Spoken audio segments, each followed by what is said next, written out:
ഉമ്മച്ചി ഏട്ടാ പോണേ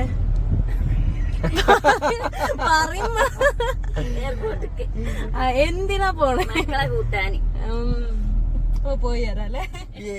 യെസ് ഗൈസ്, നാത്തും മക്കളും വരുന്നുണ്ട്. സോ ഓരെ കൂട്ടാൻ പോവാണ്. എയർപോർട്ടിൽ എത്തിയപ്പന്നെ ഒരു ലാൻഡ് ആണെന്നുള്ളത് കൺഫേം ആക്കി. അപ്പന്നെ ഓരോ കോളും വന്ന് ഞങ്ങൾ ഇവിടെ എത്തിയെന്നുള്ളത്. ഇമ്മച്ചിനെ പിന്നെ മക്കളുടെ കൂട്ടി. മക്കളുടെ മിസ്സാവുന്നതിന് പേടി. അങ്ങനെ 1.5 മണിക്കൂറിന്റെ നീണ്ട കാത്തിരിപ്പിനൊടുവിൽ അവരെത്തി. കുറെ തെരച്ചിലിനൊടുവിൽ ഞങ്ങളെ കണ്ടതിന്റെ ഹാപ്പിനെസ് ആണ് ആ മൂത്ത്. ഇത് പിന്നെ എവറസ്റ്റ് കീഴടക്കിയതിന്റെ ഹാപ്പിനെസ് ആ. മത്തം കുത്തിയ കുമ്പളം മുളക്കൂലല്ലോ. പിന്നെ ഒപ്പം പോകുന്നവർക്കൊക്കെ ടാറ്റ ബൈ ബൈ കൊടുത്ത് ഓരെയും കൂട്ടി പോകുന്നു. ഓർക്കാണെങ്കിലോ നാട്ടിലെത്തിയ ഹാപ്പിനെസ്സും. അന്നു പിന്നെ അവിടുന്ന് എന്തൊക്കെ കൊണ്ടുവരുന്നുള്ള കഥ പറച്ചില്ലേനു. പോരാത്തതിന് ഒടുക്കത്തെ സ്നേഹപ്രകടനവും. 10-11 ആയതുകൊണ്ട് തന്നെ ഓർക്കൊക്കെ നല്ല വിശപ്പുണ്ടായിരുന്നു. അതുകൊണ്ട് തന്നെ ഫുഡ് കഴിക്കാൻ വേണ്ടി കയറി. ഒന്ന് പൂക്കിടാൻ പറഞ്ഞതിന്റെ കഷ്ടപ്പാടാണ് ഇതൊക്കെ. ഏതായാലും ഫുഡ് വന്ന് അത് കഴിച്ച്. ഇനിയിപ്പം കുറച്ച് മിറർ സെൽഫി ആവാലോ വിചാരിച്ചപ്പോ ഇതാ വരുന്നേ. അങ്ങനെ നിങ്ങൾ ഒറ്റക്ക് എടുക്കണ്ടെന്ന്. എന്നാ പിന്നെ ഓരെപ്പോഴും കുറച്ചെടുത്ത്. ഏതായാലും ആ പ്രഹസനമൊക്കെ കഴിഞ്ഞ് ഇനി നേരെ വീട്ടിക്ക്. അപ്പൊ അത്രേ ഉള്ളൂ. ശുഭം.